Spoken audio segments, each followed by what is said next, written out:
ஒரு காலேஜில் நடந்த ஒரு ரியல் இன்சிடென்ட் பார்த்தீங்கன்னா இப்போ உங்களுக்கு சொல்ல போகிறேன். ஸோ அந்த பையன் பார்த்தீங்கன்னா ஃபஸ்ட் இயர் படிக்கிறான். அந்த பையன் பார்த்தீங்கன்னா இன்ஜினியரிங் காலேஜில் இருக்க ஒரு ஹாஸ்டலில் பார்த்தீங்கன்னா தங்கியிருக்கான். சி பிளாக்ல ரூம் நம்பர் 317 ஒரு ரூம் நம்பர் பார்த்தீங்கன்னா தங்கியிருக்கான். நைட்டு அரௌண்ட் 11:45 பார்த்தீங்கன்னா வெளியே காரிடர் வந்து பார்க்குறான். ஃபுல்லாக சைலண்ட்டாக இருக்குது. ஆக்சுவலாக அந்த வார்டன் பார்த்தீங்கன்னா ரொம்ப ஸ்ட்ரிக்டாக இருந்திருக்காரு. அதனால் பார்த்தீங்கன்னா ஒரு 11 மணிக்குள்ளேயே பார்த்தீங்கன்னா என்ன உள்ளே போய் படுத்துருவாங்க போல், வெளியே யாரும் வரமாட்டாங்க போல்.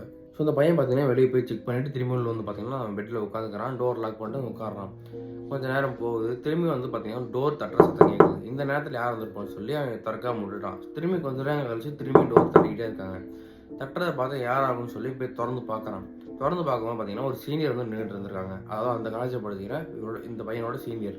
ஸோ அந்த சீனியர் என்ன சொல்லியிருக்காங்கன்னு கேட்டிங்கன்னா, தம்பி இந்த ரூமில் 317 நைட்டு இருக்காத அப்படின்னு சொல்லி அந்த பையன்கிட்ட சொல்லியிருக்காங்க.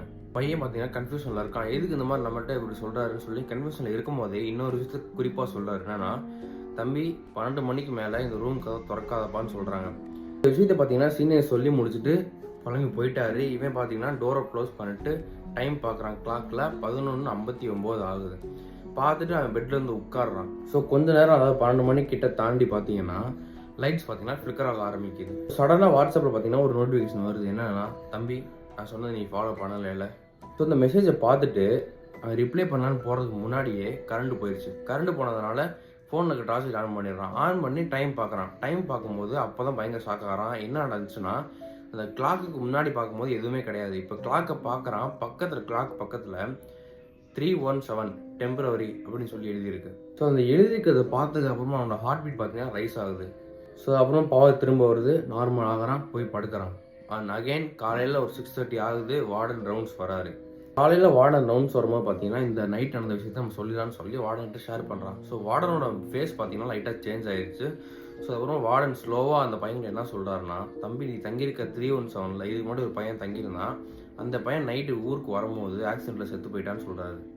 ஸோ இதை கேட்டதுக்கப்புறமா அந்த பையனுக்கு திரும்பி வேர்க்க ஆரம்பிச்சிருச்சு. பயம் வர ஆரம்பிச்சிருச்சு. ஸோ அந்த பையன் பயத்தில் இருக்கும்போது பார்த்தீங்கன்னா இன்னொரு விஷயத்த வார்டன் சொல்கிறாரு. என்னன்னா, அந்த பையன் உயிரோடு இருக்கும்போது அந்த பையனுக்கு ஒரு பழக்கம் வந்திருக்கு. என்னன்னா, அந்த காலேஜில் இருக்க ஜூனியரோட ரூம்ஸ்க்குலாம் போய் செக் பண்ணுவாங்களாம். அந்த சீனியர் பார்த்தீங்கன்னா இந்த மாதிரி டெய்லி ரூம் செக் பண்ணுறதே பார்த்தீங்கன்னா ஒரு வேலையை வச்சுருந்துருக்கா, ஒரு ஹேபிட்டாக இருந்திருக்கும் போல உயிரோடு இருந்திருக்கப்ப. ஸோ அந்த பையன் பார்த்தீங்கன்னா காலேஜுக்குலாம் போயிட்டு வந்துட்டான். திரும்பி அதே ரூமுக்கு வரான். திரும்பி வந்ததுக்கப்புறம் தான் அவனுக்கு விஷயம் ஞாபகம் வருது. அந்த இன்சிடென்ட் நடக்கிறதுக்கு கொஞ்ச நேரத்துக்கு முன்னாடி தான் ஸ்னாப் எடுத்திருக்கான். ஸோ அந்த ஸ்னாப் போய் செக் பண்ணுறான். செக் பண்ணுறப்ப தான் ஒரு விஷயத்துக்கு நோட் பண்ணுறான்.